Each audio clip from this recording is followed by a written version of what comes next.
Assalamualaikum warahmatullahi wabarakatuh. Perkenalkan, nama saya Ahmad Raulum. Saya di sini mau menjelaskan tentang integrasi hadis dengan ilmu pengetahuan dan teknologi. Integrasi antara hadis dan IPA. Integrasi antara hadis ajaran Nabi Muhammad SAW yang tercatat dalam kitab-kitab hadis dan ilmu pengetahuan alam. IPA bertujuan untuk menyelaraskan pengetahuan agama Islam dan sains modern. Ini sering dibahas dalam konteks pendidikan Islam untuk menghindari dikotomi antara iman dan ilmu, serta mendorong pemahaman holistik tentang alam semesta. Berikut adalah poin-poin utama tentang integrasi ini berdasarkan pandangan ulama dan ahli pendidikan Islam. Dan selanjutnya yakni integrasi, harmonisasi antara wahyu dan akal. Hadis dianggap sebagai sumber kebenaran wahyu, sedangkan IPA adalah hasil pengamatan empiris dan eksperimen. Integrasi tekanan bahwa keduanya saling melengkapi. Sains menjelaskan mekanisme alam, bagaimana, sedangkan hadis memberikan makna spiritual mengapa. Misalnya hadis tentang penciptaan manusia, seperti dalam Sahih Bukhari, sejalan dengan teori evolusi biologi asalkan tidak bertentangan dengan prinsip tauhid. Dan selanjutnya ini pendidikan berbasis integrasi. Dalam kurikulum sekolah Islam, IPA diajarkan dengan referensi hadis untuk membangun karakter siswa. Contohnya, pelajaran biologi dapat dikaitkan dengan hadis tentang kesehatan, seperti anjuran makan buah-buahan, mendorong siswa menjadi ilmuwan yang bertakwa. Selanjutnya ini manfaat bagi inovasi dan etika. Integrasi mendorong inovasi ilmiah yang etis, seperti pengembangannya teknologi medis yang sesuai dengan prinsip Islam, halal dan haram. Hadis tentang lingkungan, misalnya larangan merusak bumi, dapat ekologi dan ekologi modern untuk mencegah polusi. Selanjutnya ini tantangan dan penyelesaian. Tantangan utama adalah interpretasi literal hadis yang tampak bertentangan dan sains, misalnya hadis tentang materi terbenam di lumpur.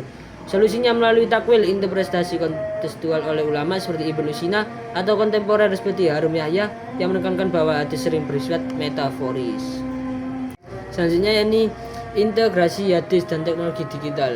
Hadis sebagai sumber ajaran Islam kedua setelah Al-Quran, mencatat kata, perbuatan, dan persetujuan Nabi Muhammad SAW. Integrasi hadis dengan teknologi digital yang melibatkan penggunaan alat seperti aplikasi, AI, dan platform online untuk mengakses, mempelajari, dan menyebarkan hadis secara lebih efisien. Hal ini memberikan pelestarian, verifikasi, dan pendidikan hadis di era digital sekaligus menjaga keaslian dan nilai spiritualnya.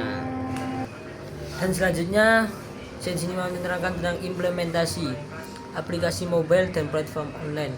Aplikasi seperti Muslim Pro atau Hadis Collection memungkinkan pengguna mencari hadis berdasarkan tema, seperti hadis tentang sabar atau zakat. Platform seperti sunnah.com atau hadis API menyediakan database hadis yang dapat diakses secara gratis. Dan fitur pencarian canggih dan terjemahan multibahasa. AI dan verifikasi otomatis. Teknologi AI digunakan untuk menganalisis keaslian hadis melalui algoritma yang membandingkan narasi dengan sumber otoritatif seperti kitab Sahih Bukhari, misalnya proyek seperti pemeriksa keaslian hadis oleh peneliti. AI membantu membedakan hadis sahih dari yang lemah atau palsu, mengurangi resiko penyebaran informasi salah. Selanjutnya ini e-learning dan virtual reality. Kursus online platform seperti Coursera atau YouTube menawarkan pelajaran hadis interaktif, dapat mengumpulkan pengalaman belajar hadis di lingkungan virtual seperti diskusi dan ulama digital untuk pendidikannya lebih imersif.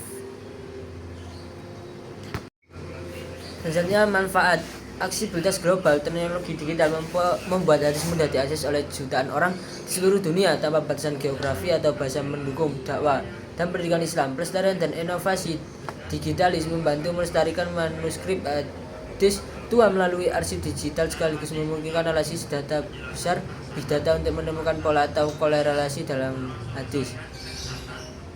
Pendidikan dalam interaksi. Fitur seperti chatbot AI dapat menjawab tentang pertanyaan hadis secara real time, mendorong generasi muda terlibat dengan ajaran Islam melalui konten yang menarik seperti podcast atau video pendek.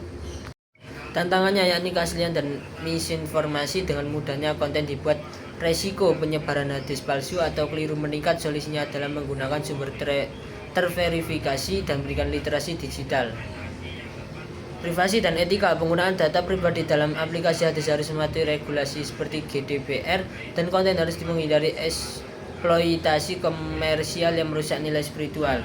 Kesenjangan digital di daerah dengan akses mental terbatas. Integrasi ini mungkin tidak merata sehingga perlu inisiatif untuk inklusivitas.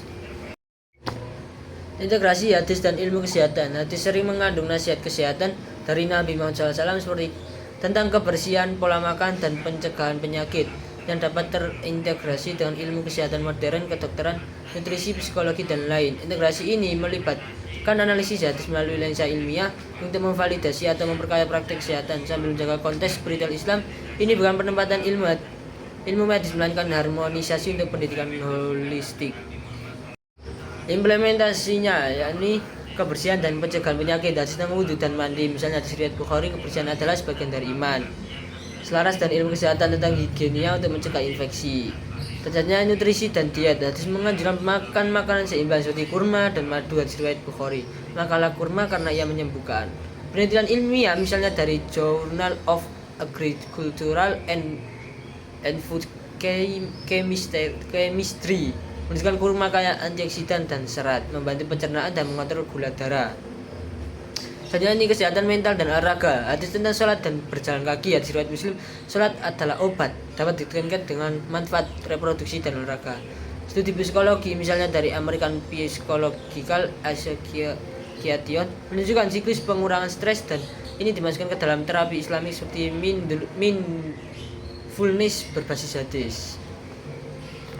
Manfaatnya ini pendidikan holistik menggabungkan hadis dengan ilmu kesehatan yang mendorong gaya hidup seimbang.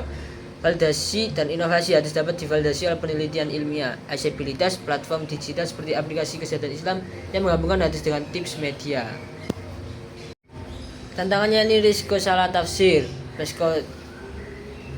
Risiko salah tafsir, beberapa hadis perlu konteks budaya, misalnya nasihat tentang pengobatan tradisional harus dibedakan dari praktek medis berdasarkan bukti. Organisasi seperti WHO menekankan bahwa hadis bukan pengganti dokter. Meski pseudoscience integrasi harus menghindari klaim tambah bukti seperti mengandalkan hadis saja untuk mengobati penyakit serius. Etika medis Islam seperti dalam fikih kesehatan mendorong konsultasi dan ahli medis. Kultural dan sosial di daerah dan akses kesehatan terbatas, integrasi ini dapat membantu, tetapi perlu menghindari stigma seperti penyakit dengan dosa tanpa dasar ilmiah.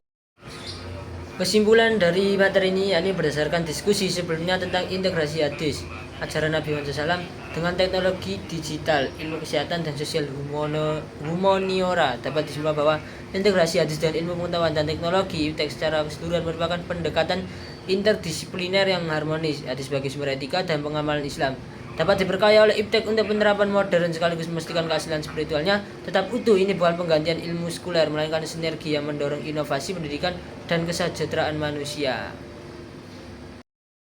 Cukup sekian, itu saja yang saya terangkan. Semoga yang saya jelaskan tadi mendapatkan ilmu manfaat barokah. Wallahu muwaffiq ila aqwamit thoriq. Wassalamualaikum warahmatullahi wabarakatuh.